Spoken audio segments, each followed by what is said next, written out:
Hoy día vamos a hablar básicamente de lo que es el bautismo, la oración, el ayuno, ¿verdad? Tal vez vamos a pasar rápido por algunos temas, pero una de las cosas más importantes que debemos de estudiar, primero tengo entendido, es el bautismo, porque hay muchas ideas extrañas con respecto a esto, ¿verdad? Hay unas ideas extrañas con respecto al bautismo, y yo tengo aquí un estudio, hermano amado, donde hay tres razones por las cuales el bautismo quiere explicar. Primero, queremos decir que el bautismo es un acto de sumisión, ¿verdad? En su bautismo el cristiano muestra su obediencia al Señor. Amén. Por tanto, y dijo Jesús en Mateo capítulo 28 y versículo 19, Jesús mismo antes de ascender al cielo dijo: por tanto, id y haced discípulos a todas las naciones, bautizándolos en el nombre del Padre y del Hijo y del Espíritu Santo. Bueno, y sigue diciendo que guarden todas estas cosas, pero es una ordenanza, ¿verdad? Aunque el bautismo no salva, escucha bien, el bautismo no salva, amén, ni añade algo a la salvación, no es opcional para el creyente, sino es un mandato del Señor, ¿verdad? Sería triste que un cristiano dijera que Cristo es su Señor y no obedeciera este mandato que es tan claro en cuanto al bautismo. Cristo dijo: si me amáis, guardad mis mandamientos. Por lo tanto, primero es un acto de sumisión. El que se bautiza está siendo obediente, está reconociendo que tiene un Señor y que Él va a hacer lo que su Señor dice, ¿verdad? Segundo, es un acto de confesión. Cuando el cristiano se bautiza, está testificando a todo el mundo que es un discípulo de Cristo. Testifica públicamente que ya comenzó una nueva vida con Cristo. Es un testimonio ante Dios, los hermanos creyentes, el mundo y ante las huestes espirituales de Satanás, que bautizado ya es de Cristo. Tal vez por eso hay tantos cristianos que no toman este paso decisivo del bautismo. Muchas veces, como en el caso de Cristo, el creyente al bautizarse es atacado severamente por Satanás, ¿verdad? Lo vemos en el capítulo 4 y versículos del 1 al 11, cuando Jesús fue tentado por el enemigo después de haber sido bautizado, ¿verdad? Después que fue bautizado, fue llevado al desierto para ser tentado justamente por Satanás. Y a nosotros nos va a pasar exactamente lo mismo de una u otra manera, ¿verdad? Muchos creyentes temen a los ataques de Satanás y por eso es que ellos no se bautizan. Pero sin embargo sabemos que entonces es un acto de sumisión, pero también es un acto de confesión. Nosotros cuando nos metimos al agua estamos confesando de que el Señor es mi jefe, mi amo, mi dueño, ¿verdad? Tercero, es un acto de identificación con Cristo, en su muerte y en su resurrección. El pasaje clave está en Romanos capítulo 6, versículos del 3 al 5, donde el apóstol Pablo le dice: ¿o no sabéis que todos los que hemos sido bautizados en Cristo Jesús hemos sido bautizados en su muerte? Porque somos sepultados juntamente con Cristo para muerte por el bautismo, a fin de que como Cristo resucitó de los muertos por la gloria del Padre, así también nosotros andemos en nueva vida. El bautismo, hermano amado, es un símbolo, un cuadro que expresa lo que es la conversión. Cuando alguien es salvo, termina una clase de vida y comienza otra, ¿verdad? Como nos dice 2 Corintios capítulo 5 y versículo 17, dice: de modo que si alguno está en Cristo, nueva criatura es, las cosas viejas pasaron, he aquí son todas hechas nuevas. Eso está en la carta del apóstol Pablo a la iglesia de Corinto, en su segunda carta, capítulo 5 y versículo 17. Es como una muerte y una resurrección. Esto es precisamente lo que el acto del bautismo expresa. Cuando el cristiano baja a las aguas, está decidiendo que ha muerto a la vida anterior.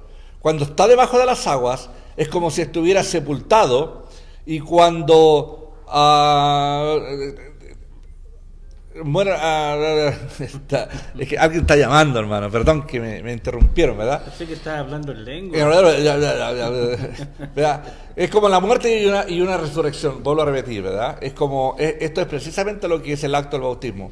Cuando el cristiano baja a las aguas, está muriendo, y cuando sube de las aguas es que está resucitando, ¿verdad? El cristiano no muere a la vida anterior en el acto del bautizarse, sino que por su bautismo declara a todo el mundo que ya ha muerto anteriormente cuando puso su fe en Cristo para la salvación. El bautismo no agrega absolutamente nada a la salvación, es decir, no hace al creyente más salvo. Su valor está en que es un símbolo gráfico, un drama de lo que el creyente ha experimentado en su conversión y que es una obediencia al Señor. Hermanos, ¿se entiende, verdad? Eso es simplemente, son esas tres razones por las cuales nosotros nos bautizamos. Primeramente porque es un acto de sumisión. Jesús dijo, id y bautizarse. Y es un acto de confesión. Estamos confesando delante del mundo y de todas de que ahora tenemos una nueva vida en Cristo Jesús, que las cosas viejas pasaron, son hechas nuevas. Y es un acto de identificación con Cristo. O sea, es un acto de lo que Jesús hizo. ¿Cuántos bautizados tenemos aquí? ¿Se acuerdan del día de su bautismo o no? Sí. ¿Sí? ¿Usted se bautizó? Tenemos 1 para bautizar, tenemos 2 para bautizar, tenemos 3, como 4 personas para bautizar acá. Y gloria a Dios por eso. Y no se sientan mal porque aún no lo han hecho. Lo importante es saber esto, que la salvación la tienen en su vida, ¿verdad? Lo que pasa con el bautismo, y lo vamos a explicar así como lo hemos visto en el estudio, es que el bautismo no salva a nadie. El bautismo es simplemente una obediencia, ¿verdad? Hay mucha gente y hay doctrinas que enseñan que prácticamente cuando la gente se mete al agua y es bautizada, ahí es que recibe la salvación, ahí reciben el Espíritu Santo, ahí reciben... Y no es así, es simplemente una obediencia, ¿verdad? Porque vamos a seguir viendo en el estudio más adelante cuándo fue que se convirtieron los primeros evangelios, los primeros hermanos y cómo sucedió. Pero lo que nos explica hasta el momento es que es un acto de obediencia. Yo me bautismo porque Él lo dice. O sea, el que no se bautiza dice, sí, yo creí en Jesús, pero no lo voy a hacer. Es como negar, es como que no entendió o está negando lo que Dios hizo en su vida. Pero es importante entender esto, hermano, que lo que explica el apóstol es que está representando algo que ya sucedió en nuestra vida. Nosotros nacimos de nuevo cuando el Espíritu de Dios, cuando recibimos a Jesús, ¿verdad? Cuando vamos al agua estamos haciendo un acto de obediencia. Quería preguntar algo, mi hermano. Me parece a mí que el bautismo simboliza la ratificación de ser cristiano, ¿no? De haber aceptado a Cristo en tu corazón. Así es. De cierta forma es como prácticamente el último sello de estampa que te dice que... Es como podría ser como... No sé. Sí, es obediencia, es un acto de obediencia, es un acto de que aquí estoy yo testificando delante de todo y estoy mostrando lo que Jesús hizo en mi vida, meterme al agua y salir del agua, ¿verdad? Porque el bautismo es algo que si tú te pones a pensar, ¿qué significado tiene un bautismo? Juan bautizaba antes que Jesús viniera. De hecho, fue Juan quien bautizó a Jesús, ¿verdad? Y entonces, ¿qué significa bautizarse? ¿Por qué hay que meterse al agua? O sea, ¿hay algo especial? ¿El agua tiene algo especial? No es nada, ¿verdad? Todo es un símbolo de obediencia, un significado, de obediencia. pero es la obediencia. Si Jesús hubiera dicho, todo el que cree en mí, de 10 saltos, por ejemplo, ¿qué hacemos nosotros? Yo creo, voy a saltar 10 veces porque Él lo dice para que todo el mundo entienda que yo ahora soy cristiano. Ese es el bautismo, es simplemente una reacción a que yo ahora soy obediente al que es el Señor Jesús, ¿verdad? Eso es en sí lo que es el bautismo hasta este momento, ¿verdad? ¿Cuál es el modo correcto del bautismo? Ahora, es claro en el Nuevo Testamento que el método del bautismo en la iglesia primitiva era por sumersión o inmersión total del cuerpo. Porque vamos a hablar también de este tema, ¿verdad? Bautizaba donde había muchas aguas, porque lo dice la palabra. Por ejemplo, en Juan capítulo 3 y versículo 23, Juan 3, 23, dice, Juan bautizaba también en Enón, junto a Salim, porque había muchas aguas. Después, en Marcos capítulo 1 y versículo 9, nos dice Marcos, aconteció en aquellos días que Jesús vino a Nazaret, a Galilea, y fue bautizado por Juan en el Jordán. 1:9, capítulo 1 y versículo 9, ¿verdad? Y después Hechos capítulo 8 y versículo 38 nos dice, y mandó parar el carro y descendieron ambos al agua, Felipe y el eunuco, y le bautizó. Cuando subieron del agua, el Espíritu del Señor arrebató a Felipe. Estamos hablando de que eran bautizados en agua, donde había muchas aguas, por inmersión, se sumergían completamente dentro de las aguas. Nota, las palabras descender y subir son con referencia a las aguas. Sin duda que el eunuco habría tenido suficiente agua si su bautismo hubiera sido por aspersión o rociamiento. Pero el uso de la palabra descender indica que el bautismo fue dentro del agua, ¿verdad? Ahora, ¿qué significa sumergir? La palabra bautizar se deriva de la palabra griega baptizo, que significa sumir. La palabra se empleaba en el oficio de teñir tela en tinta, ¿me entiende? Y es dado por el sentado que la tela o lana se sumergía totalmente en la tinta para poder teñirla.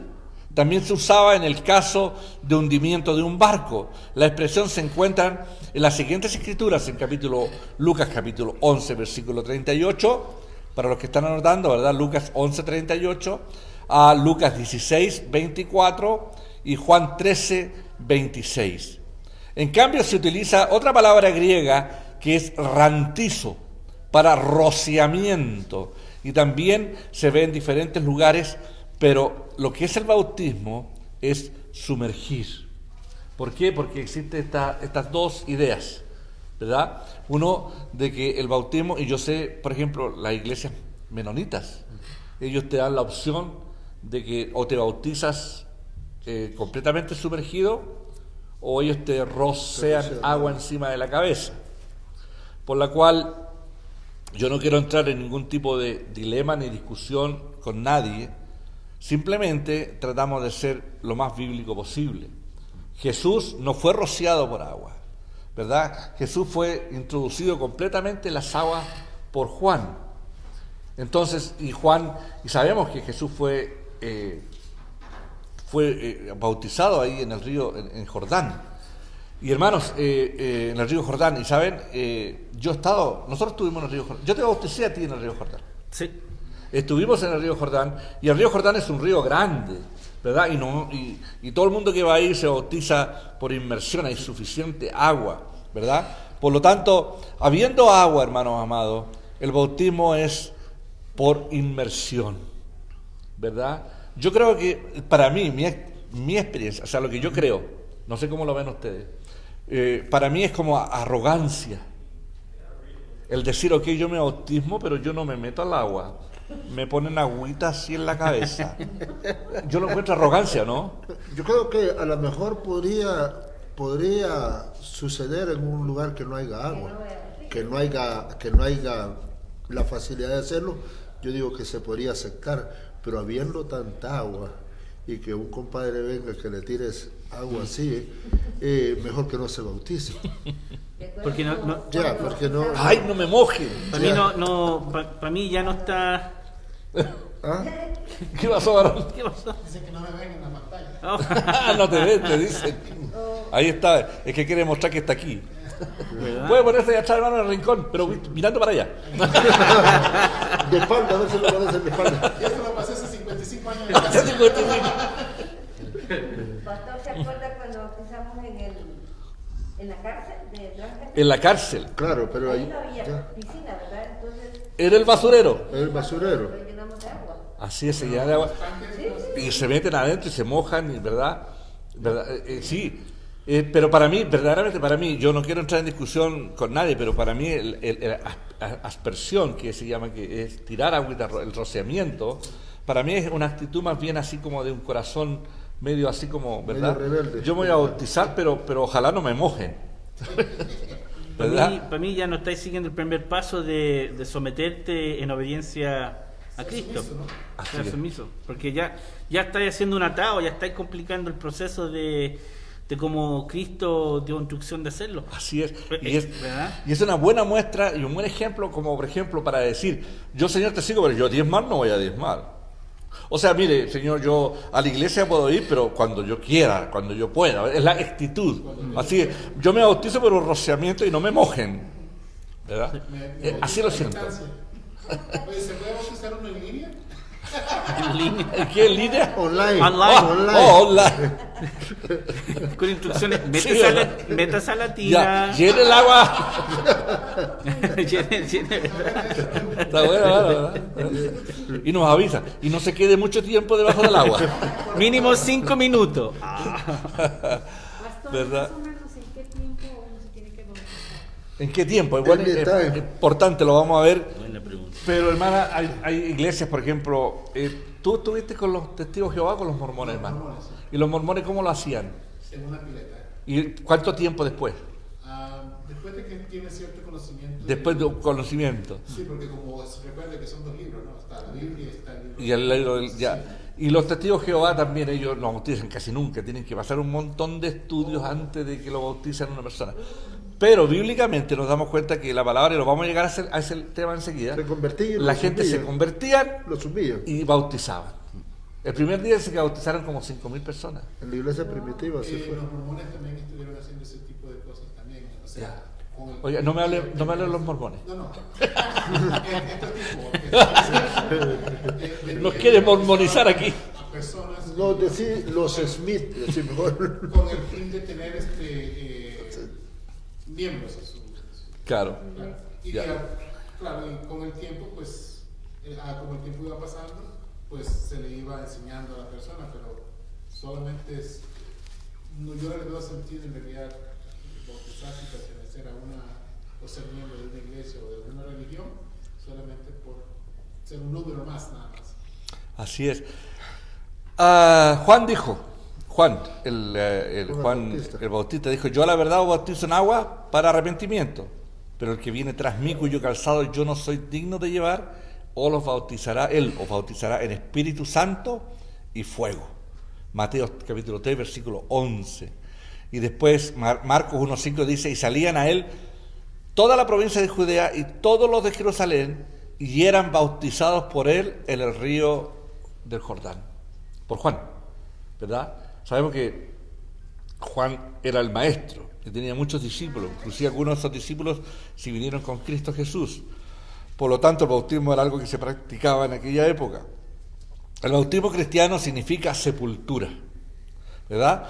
Porque somos sepultados juntamente con Él para muerte por el bautismo. Lo dice el apóstol Pablo en Romanos capítulo 6 y versículo 4.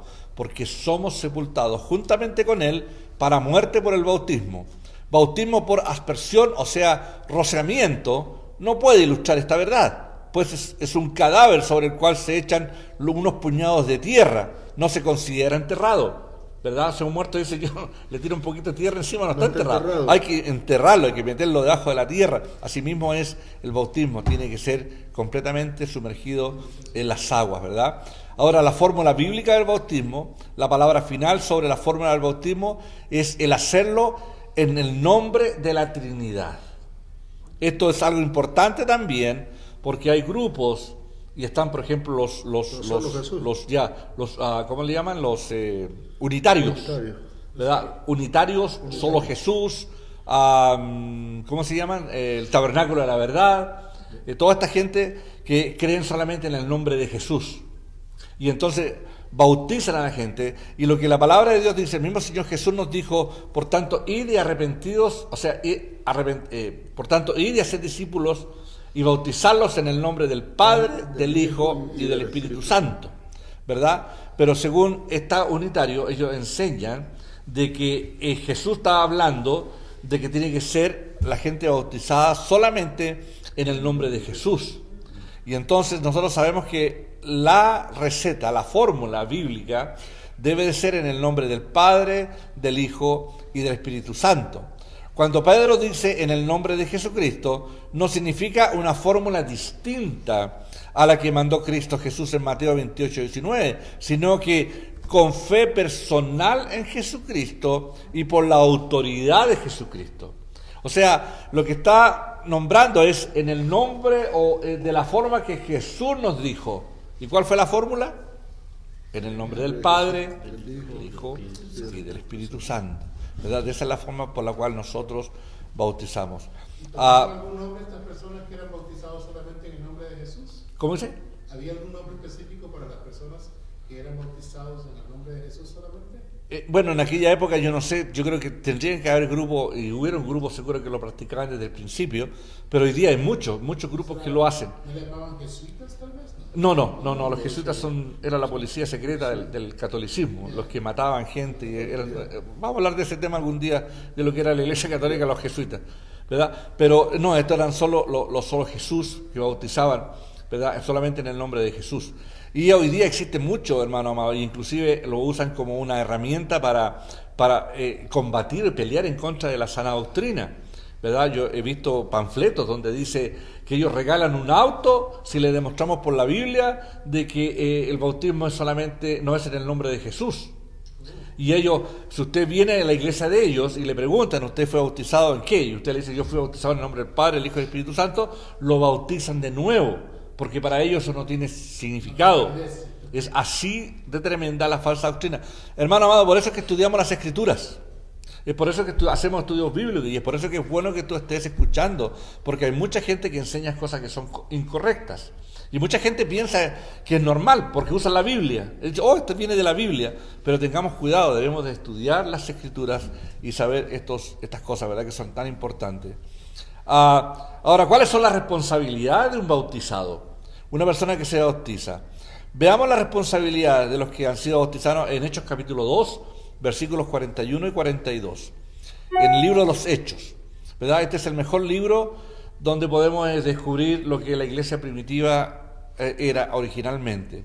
Y dice así que los que recibieron su palabra fueron bautizados y se añadieron aquel día. O sea, ¿se añadieron a qué? A la iglesia, ¿verdad? Como 3,000 personas. Hechos capítulo 2, versículos 41 y 42.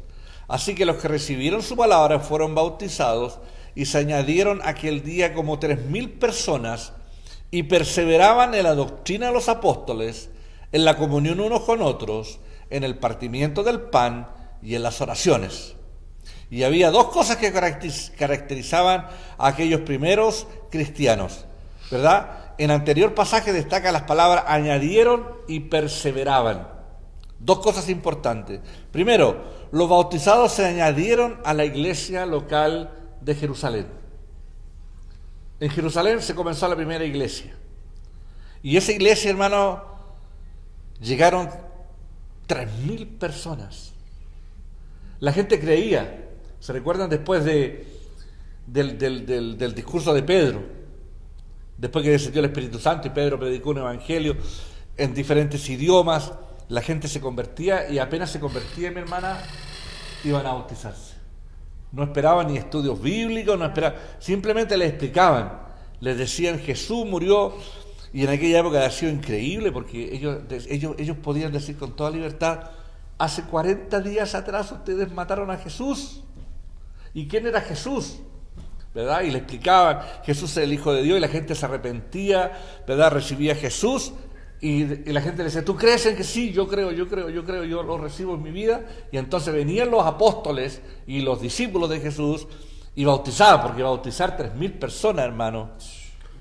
Wow. Pero lo más interesante es que dice después que perseveraban. Ya.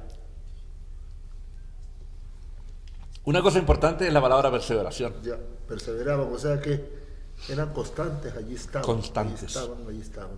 Así es. Sí, eran constantes. Eran constantes. Quería estar ahí. De tal manera que en aquella época era tanto, fue una bomba atómica la que pasó en ese época. La gente quería vender sus cosas y empezaron a vender sus cosas y vivían ahí fuera de Jerusalén y empezaron a vivir juntos en comunidad. Compartían la comida, compartían todo, ¿verdad? Viene que Chris luchó ya la puerta. Ya. Entonces había un movimiento espectacular. No solamente se añadían, ¿verdad? Pero perseveraban. Se añadían a la iglesia y perseveraban. Ahora, cada cristiano primitivo pertenecía a una iglesia local. Todos. Debemos, y es lo mismo que sucede hoy en día. El Nuevo Testamento no habla jamás de cristianos sueltos que andan por todas partes haciendo lo que se les da la gana. Escuchen bien eso. En ninguna parte del Nuevo Testamento encontramos de que habían cristianos que andaban por ahí caminando, que andaban haciendo lo que se les daba la gana, que no se sujetaban a los pastores, que se les ocurría hacer sus propias cosas por sí mismos, ¿verdad? Todos estaban bajo una sola autoridad, que era la iglesia, ¿verdad? Por lo tanto, hoy día no existe. Hay muchos cristianos hoy día que dicen: yo soy cristiano, pero no van a ninguna iglesia, no participan en ningún lugar. Eso no es bíblico, Dios no permite eso, ¿verdad? Ahora, una de las figuras que el Nuevo Testamento usa al hablar del cristiano es de la oveja. Es lógico, pues, que cada cristiano debe pertenecer a un rebaño y estar bajo la autoridad y el cuidado de pastores. Esto es una invención de Jesús, ¿verdad? Lo explicó el apóstol Pablo cuando descubrió lo que era la iglesia. Y el mismo que descendió fue el mismo que ascendió, y fue el mismo que llamó y puso a unos apóstoles, a otros profetas, a otros evangelistas, maestros, y uno más me faltaba, y profetas, ¿verdad? ¿Para qué? Para que enseñemos en la iglesia y todos lleguemos al conocimiento de la plenitud del Hijo de Cristo. Estoy hablando de Gálatas capítulo 4, ¿verdad?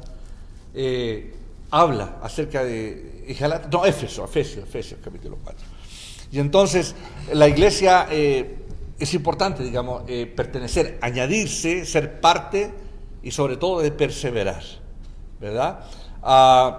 Los bautizados perseveraban en la doctrina de la fe cristiana. La palabra clave en este versículo, como decía Marco, es perseveraban, seguían firmes y fieles. Por supuesto que habían problemas y dificultades en sus vidas, como las hay hoy en las vidas nuestras. Y hoy día Satanás estaba muy activo. Sin embargo, los primeros cristianos perseveraban en, primero, la doctrina de los apóstoles, ¿verdad? En primer lugar, perseveraban en el aprendizaje de la doctrina. Y luego perseveraban en la práctica de ella en sus vidas diarias. Estos dos aspectos de la doctrina cristiana siempre van juntos, por el conocimiento y la práctica. La doctrina de los apóstoles ahora se encuentra escrita en el Nuevo Testamento, que es la única regla de la fe cristiana. Hermanos, perseveraban en la doctrina.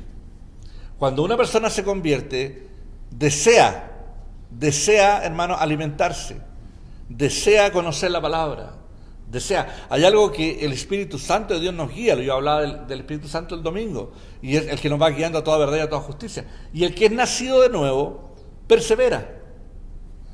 Y el que no persevera, dice la palabra, no tiene al Hijo, no tiene al Padre. Lo dice la palabra perfectamente con la palabra, el que no persevera. Ahora, el que persevera va a estar en la comunión. Ahora, la doctrina de los apóstoles en aquella época debe haber sido maravilloso. No se juntaban como nosotros, no sacaban la Biblia y decían: veamos Mateo capítulo tanto.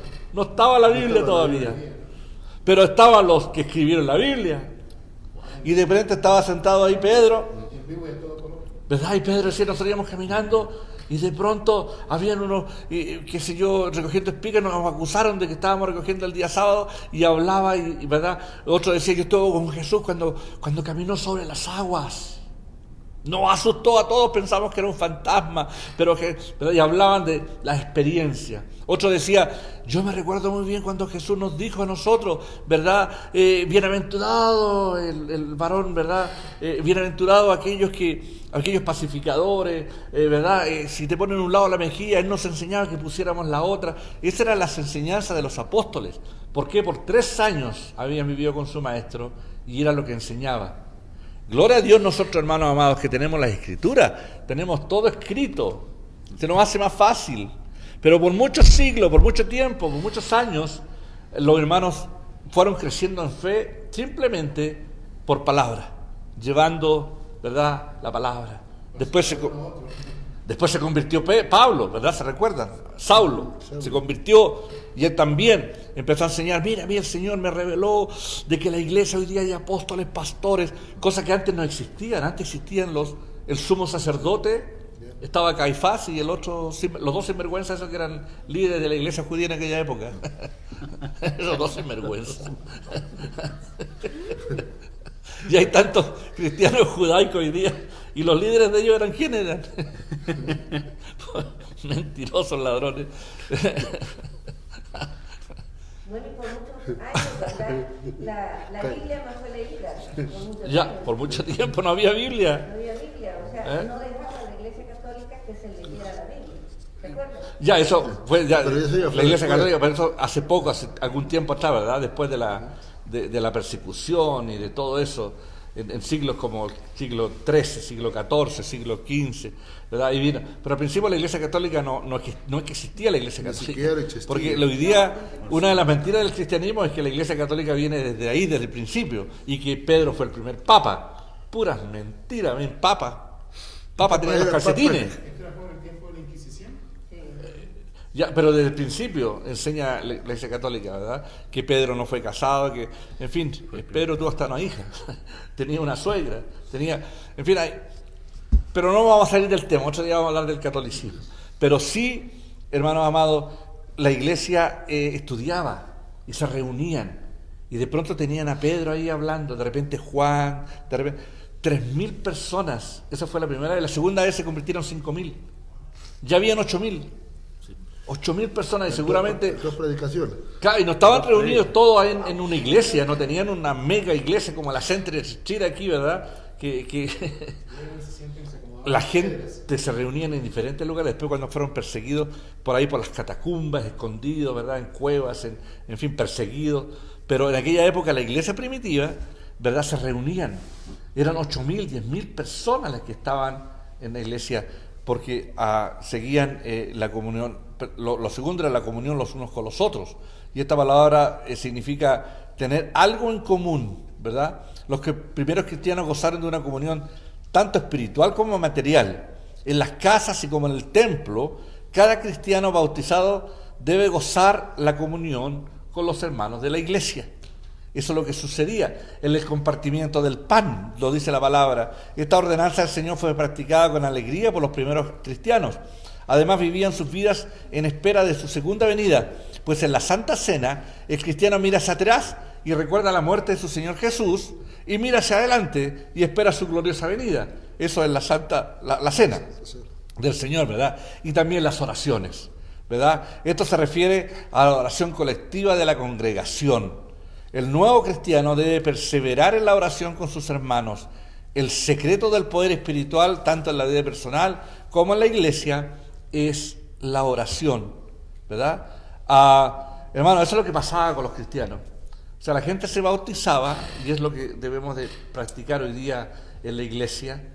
No habían estatus como existían el que Caifás, Anás y Caifás, que eran los dos líderes, y tenían un Sanedrín donde estaban los jefes, y verdad, y siempre había una separación entre, ¿verdad?, los sacerdotes, después el resto de la gente. Cristo abolió todo eso, hizo una sola cosa, y ahora ni los pastores somos más que los hermanos, ni nadie es mejor que los demás, somos todos exactamente iguales. Eso fue lo que Cristo hizo.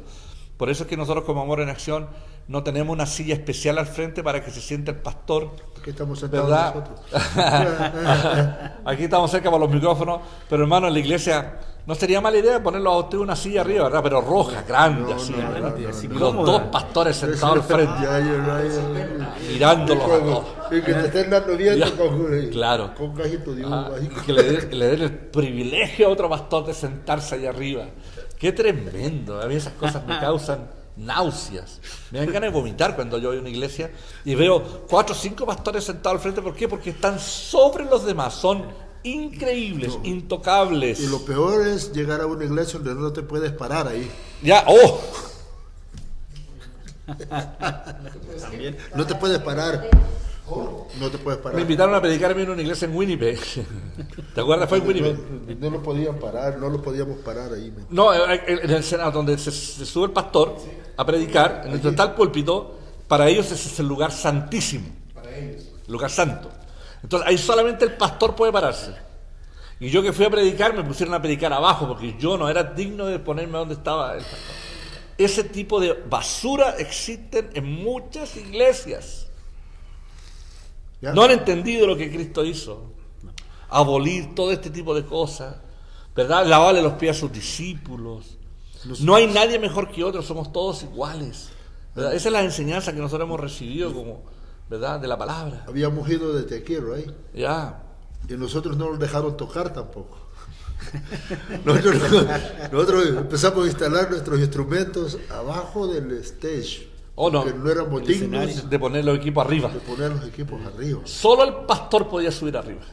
El ungido de Jehová. Yo me río de todas esas cosas. ¿eh? Locura. Yo fui a una conferencia en María Pinto. Me invitaron y fui. Me presentaron varios pastores y congregaciones. Tenían a alguien especial ahí para dar un tema. Y bueno, fui. Me presentaron al que me llevó, me presentó al pastor de casa, digamos, ¿verdad? A los otros pastores que estaban ahí, todos de terno, todos de corbata. Los que me conocen, el domingo fue un regalo para ustedes que andaba con corbata, ¿verdad? Y igual me dieron la bienvenida como pastor y todo, pero sentaron a todos los pastores en la primera fila, así, en unas sillas bonitas, cómodas. Y a don Roberto lo sentaron atrás. Banca de madera atrás. Y de repente veo que empieza a llegar la congregación, la gente de casa, todos con su almohada chiquitita, cojines, ¿verdad? Porque las bancas eran tan duras que traían sus propios cojines para sentarse y estar cómodos. Y ahí me sentaron atrás, sí. Y los pastores arriba con tremendos sillones. Sí. Y Ya. después fue en dos partes del estudio que dio el invitado. Y entre medio hubo un tiempo de alabanza. Y se pararon todos los pastores, ¿sí? De las primeras dos filas, con el que estaba presentando. Y había una pared, pero de vidrio, así digamos, con cortina. Y pasaron todos para allá. Pero se veía por la cortina blanquita así. Y se sentaron todos a tomar once, a tomar cafecito, a comer. Mientras nosotros estábamos en alabanza. Pero sellaron a todos los pastores y yo quedé mirando así. Fue lo único que te dejaron afuera. Me dejaron afuera. Claro, porque es algo increíble. Ellos mismos hacen acepción de personas. En fin, nosotros no somos así, amor en acción. No somos así porque hemos aprendido la sana doctrina. Así ¿verdad? Aquí el único que tiene un lugar especial soy yo. Aleluya, aleluya. El nuevo Pedro. El querubín. El querubín. Hermano, de verdad, y es porque hemos estudiado las Escrituras y yo no veo ninguna parte que Jesús lo hayan sentado en una parte especial. No. Cuando él estuvo aquí, entraba a la sinagoga, con cualquier hermano lo sentaba, ¿verdad? Tampoco los demás, o sea, en ninguna parte se ve en la Escritura eso. Le tenían cariño al apóstol Pablo, a los pastores, a los hermanos que salían a predicar, les tenían mucho cariño, los ayudaban, los apoyaban y todo, pero no eran diferentes a los demás, eran todos exactamente igual. ¿Ah? Entonces, hermanos, ya avanzando, ya casi terminando prácticamente esto de lo más básico, es que el bautismo es algo importante. Y el bautismo, hermano, no cambia ni transforma a nadie, pero es una obediencia que debemos de hacer. Y sí, hay gente que se bautiza por la emoción, llora, hay otros que...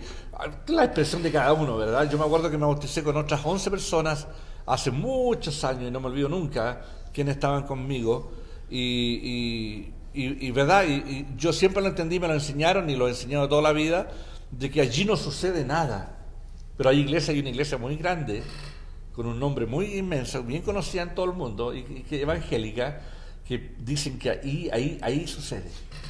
Y no es así. ¿Ahí sucede qué? Ahí sucede el convertimiento, el nacimiento, y toda la experiencia, ¿verdad? Entonces, para ellos es importante. Ahora, ¿qué pasa, mi hermanita, por ejemplo, si tú...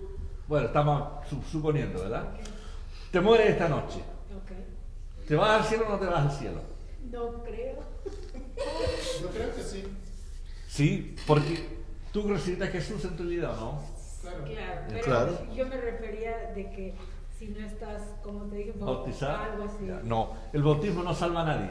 No salva a nadie. Por eso lo pregunto, no por ponerte en un bad spot, mi hermanita, sino es simplemente para que podamos entender de que una persona, mi hermano, se muere esta noche, tú te vas al cielo porque el bautismo no salva. Ok. Pero sí es una obediencia. Y entonces sí, nosotros vamos a planificar un bautismo luego y vamos a bautizar a todos los que no se han bautizado. Pero si alguien se va con el Señor antes, esa persona será salvo porque, vuelvo a repetir, el bautismo no salva. Ya aceptó a Cristo en su corazón. Ya lo tiene en su corazón. Ahora, hacerlo, y si yo invito, por ejemplo, digo, hermano, el próximo domingo vamos a tener bautismo, y ahora usted no quiere venir a bautizarse, usted tampoco, la cosa ya es diferente, cambia. Claro. ¿Me entiende? Significa que ustedes no están seguros, no están seguros.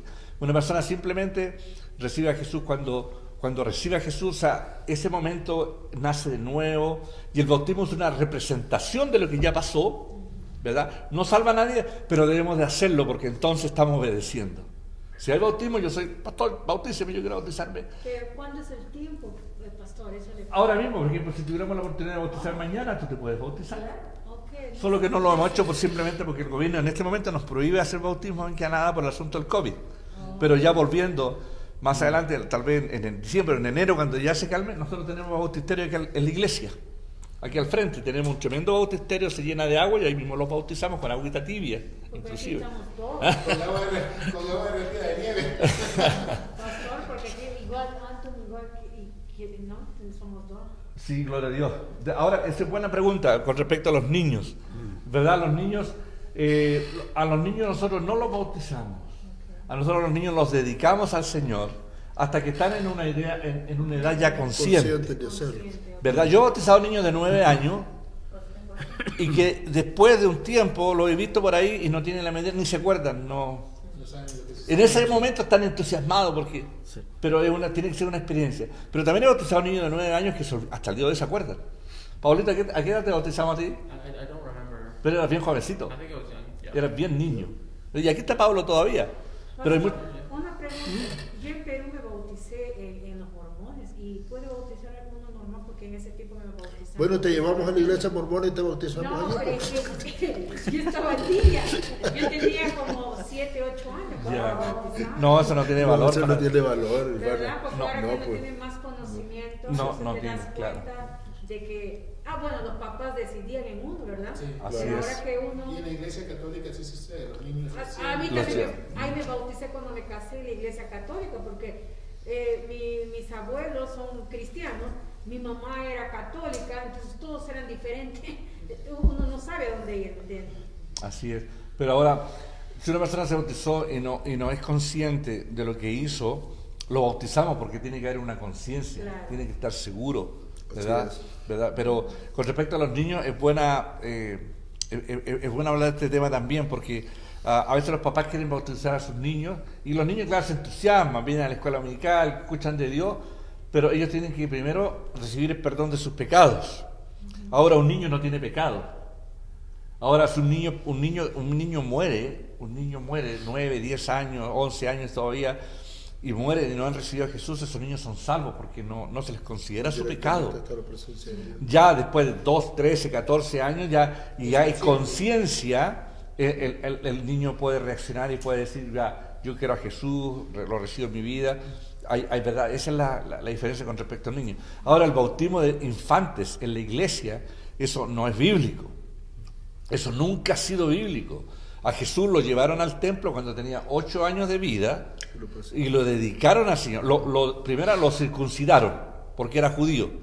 Y la ley judía dice que al 8º día de un niño va al templo y lo circuncidaban. Y después a los 40 días, que era el día de la purificación de las mujeres, después de 40 días de haber tenido el bebé, podía la mujer entrar al templo y traían al bebé y el niño era dedicado. ¿Verdad? Primero circuncidado. Como una ofrenda, como ofrecer. Claro, lo ofrece uno como una ofrenda a Dios de agradecimiento. Pero bautismo en sí no existe, eso lo inventó la Iglesia Católica hace algunos siglos atrás. Cuando se unió el gobierno con la Iglesia, era a través de eso que podían tener el registro de los niños. Cada niño que se bautizaba por la Iglesia Católica era registrado en un libro y era ciudadano del país. Lo tenían controlado, era para Claro, era para controlar la Para población. controlar la población. Y cuando un niño no lo bautizaban, le nombraban hereje. hereje.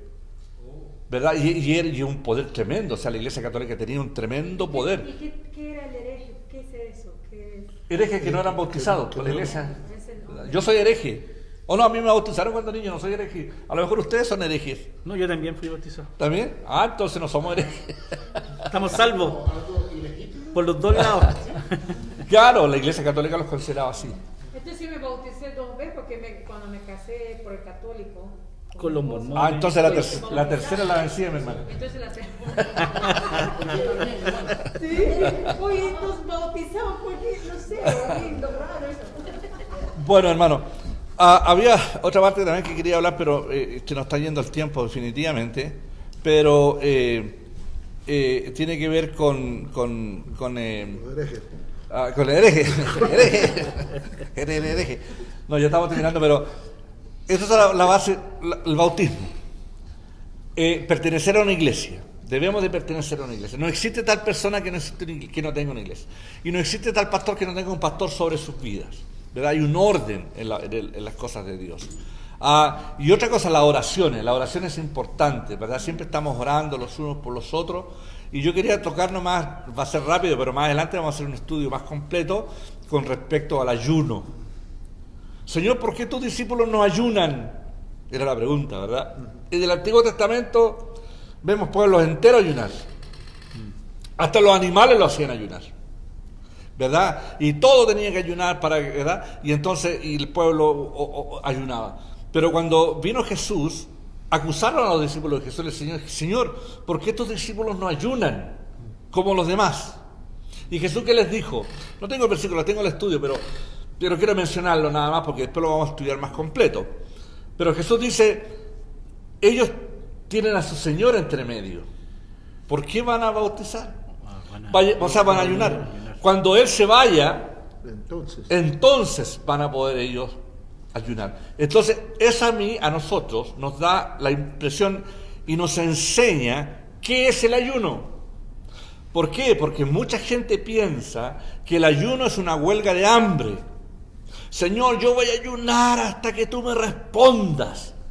Huelga de hambre. Dejan de comer, así como hay huelgas de hambre por los políticos, ¿verdad? Usted sabe que llevan 10, 20, 30 días gente que se ha muerto haciendo ayuno hasta que el gobierno no responda. Es como torcerle la mano, ¿verdad? Tienen que responderme. Eso no es. Muchos cristianos evangélicos hacen eso. Pero, ¿sabe por qué? La clave, yo lo que quiero llegar es a la clave de lo que es el ayuno. Es bueno que ayunemos, pero la clave del ayuno es cuando Jesús dice, me tienen entre medio de ellos. No necesitan ayunar. El ayuno es como desear, es como buscar, es como... Pero ¿por qué me van a buscar y me van a desear si yo estoy aquí con ustedes? Eso es lo que Jesús dice. Entonces, mientras nosotros tengamos una comunión con Dios, mientras nosotros oremos, mientras estemos sirviéndole, mientras le estemos adorando, mientras estemos con Él, Él está con nosotros. Ahora, el ayuno en sí, bíblicamente para nosotros, los que no somos judíos, para nosotros, los que estamos en el reino de los cielos, el ayuno es para tener una mejor comunión con Dios. Señor, pero no es una huelga de hambre. Señor, yo hasta que tú no me respondas. Es más bien entrar en una comunión con Dios hasta que Dios, a través del Espíritu Santo de Dios, nos empiece a mostrar, ¿verdad? Puede ser un ayuno de un día, de 2 días, de 3 días, ¿verdad? Pero es algo que tiene que ver con una relación, el ayuno. Si no se transforma en huelga de hambre, ¿verdad? Es el ayuno. Y la oración es importante para nosotros, por supuesto, porque aunque Dios sabemos que sabe todo lo que nosotros, aunque antes que la palabra salga de nuestras bocas, dice la palabra, Él ya conoce, Él ya sabe, pero quiere que le digamos, que se lo pidamos, quiere que se lo pidamos, quiere que le hablemos, que se lo digamos. Y yo muchas veces he hablado de este ejemplo, ¿verdad? Yo sé lo que, por ejemplo, Debbie necesita, yo sé lo que ella necesita, me doy cuenta. Pero si no te lo pide, no se lo das. Claro, pero qué rico es cuando viene y me dice, mira papá, ¿tú crees que me podrías ayudar? ¿Verdad? Entonces, eso es lo que Dios quiere con nosotros. Así es. Que tengamos esa confianza, que tengamos esa relación con Él, ¿verdad? Pero el religioso lo tiene a Dios allá. Y yo lo busco de aquí, de lejos, en ayuno, en oración, y lo busco, pero estoy lejos de Él. Así que ven como a Dios una cosa así lejana. Hermano amado, recuerden que el cristianismo es una relación, no religión. Los religiosos son los que, ¿verdad?, se meten en estos ayunos y obligan. Además, una de las cosas importantes es que el ayuno es algo privado. No es público. Privado. Ya es privado. Yo no estoy de acuerdo, y a lo mejor alguien no va a estar de acuerdo conmigo, pero a mí no estoy de acuerdo en esos famosos ayunos congregacionales. Lo he visto en Venezuela, lo he visto en Colombia, no lo he visto en Chile, no sé por qué, pero lo he visto ahí, donde están el día sábado, ayuno congregacional, y está toda la iglesia ayunando, y están todos, ¿verdad?